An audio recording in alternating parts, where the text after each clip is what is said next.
5 సంవత్సరాల క్రితము మరి ఏకకాలంలో రుణమాఫీ అని చెప్పి కనీసం ఎంత ఘోరంగా రైతులను ఇబ్బంది పెట్టిరో మర్చిపోయారో నేను అడుగుతున్నా.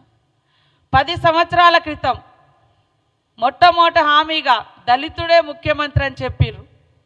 10 ఏళ్ళైనా కూడా మరి మీరు దానికి పూనుకోకుండా మూడోసారి కూడా మీరే ముఖ్యమంత్రి కావాలని చేసినటువంటి ఈ మోసం ప్రజలు మర్చిపోలేకనే అన్ని వర్గాల పార్టీ కాంగ్రెస్ పార్టీ అని కాంగ్రెస్ పార్టీకి అవకాశం ఇచ్చారు.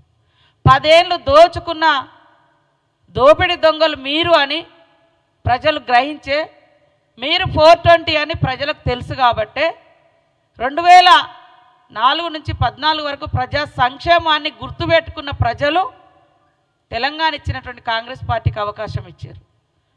ఎందుకు తట్టుకోలేకపోతున్నారని మేము అడుగుతున్నాం. ఇవాళ ఒక ప్రజాస్వామ్యబద్ధంగా జరిగినటువంటి ఎన్నికలలో మెజార్టీ మాకు వస్తే తెల్లారి నుంచే కూలుస్తాం పేలుస్తాం అని చెప్పేటువంటి ఈ మాటలు ఎందుకు ఇంత దురహంకారం మాటలు, ఇట్లాంటి దుర్బుద్ధి అని మేము అడుగుతా ఉన్నాం.